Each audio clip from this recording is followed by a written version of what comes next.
What's up, y'all? This is Carla, aka Sela the Poet. It's an insomniac night for me, and what I'm doing is I am trying to use my time effectively. I was working on my blog a couple of minutes ago, and now I've decided to just share some writings with you guys. So, the first writing that I shared was about Goth Life. So, this is the second part to it. I hope you guys can relate, and then you guys can let me know what you think. So, Goth Life Part 2. The world I live in has a lot of darkness, sin, evil, and wrong things going on. I try to have a positive attitude, but I can't always deny the reality of the sadness I feel. And at times, I feel like mourning is a way of life and sorrow is common. Also, the rejections and the abuse that I've gone through from those closest to me in dating and friendships, social media as well, lets me know that I'm different and I'm not always accepted, which caused me to kind of go into isolation and wrap myself in solitude, like the hooded monks during the Dark Ages and the Goth period in history. It seems to be my main and safe place.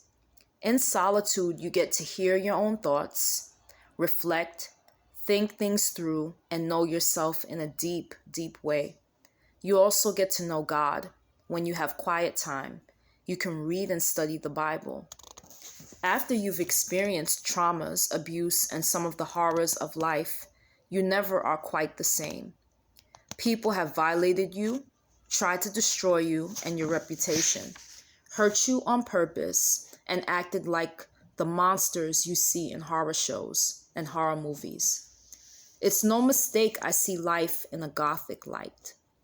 You don't feel like you fit in, and the culture around you seems fake, materialistic, and filled with lies and illusions and inconsistencies, racism and oppression. You begin to feel freedom when you rebel against it and be countercultural.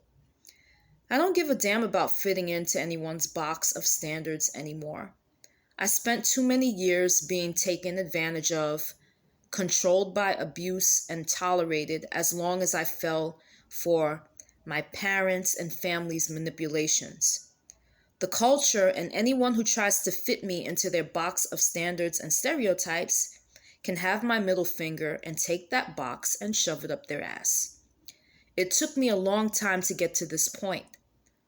Violence without an inner rage has affected who I've become, which is why I can listen to a punk, an industrial song, and understand the anger and the rage within the music.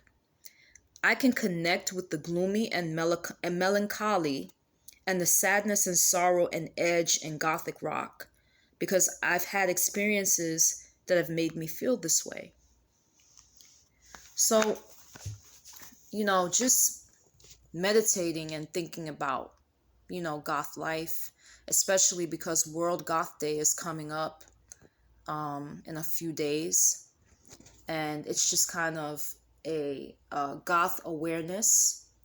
And some goths, celebrate it in different parts of the world. They'll have get-togethers. They'll have picnics at cemeteries. They'll go to goth clubs. But we're in the middle of a pandemic, so I'm not really sure how a lot of goth people will celebrate World Goth Day. But I know that I'll get to see some really cool pictures of people probably in cosplay and in like gothic fashion, and there'll be people that might be posting their music from their bands, which is pretty cool. So just sitting here just thinking about the lifestyle that I live and how I got to this point. It's always good, when you can't sleep, to kind of reflect. You can reflect on the different aspects of your life. And it's good, to connect with yourself and just kind of get to know yourself and to really, really just, think about the thoughts that you're thinking about.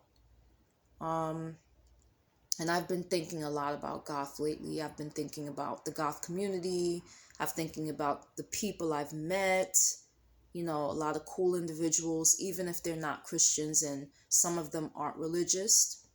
But I've also met other Christian Goths online, which is cool because there's communities online of people that kind of, subscribe to being Christian and being Goth, and they're very, very non-judgmental. So it's really cool, that people are able to embrace it, you know.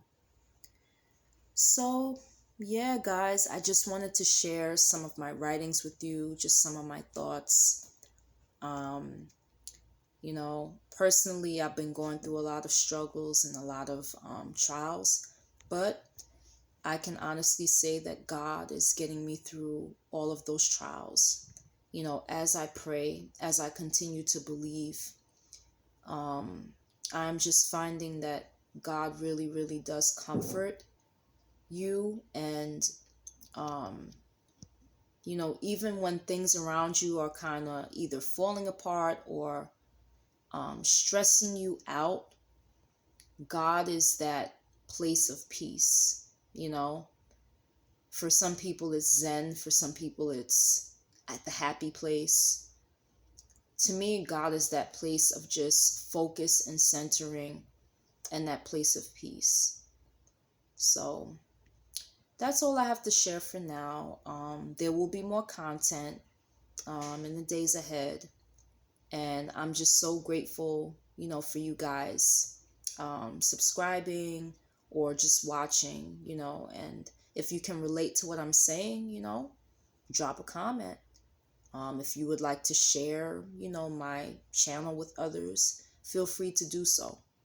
I just hope that everybody that's listening, is being encouraged. All of the outcasts, all of the riot girls and the riot guys, all of the punks, all of the weirdos, all of the alternative people from alternative communities. I hope you guys are just really, really keeping the faith and not letting the world or other people and their rejection and their their judgmentalism kind of try to pull you and influence you and destroy who you are. Just don't allow people to dictate to you, how you should live and how you should express yourself. And that's all I have to say for now. So I hope you guys take it easy and be safe. Until next time, peace.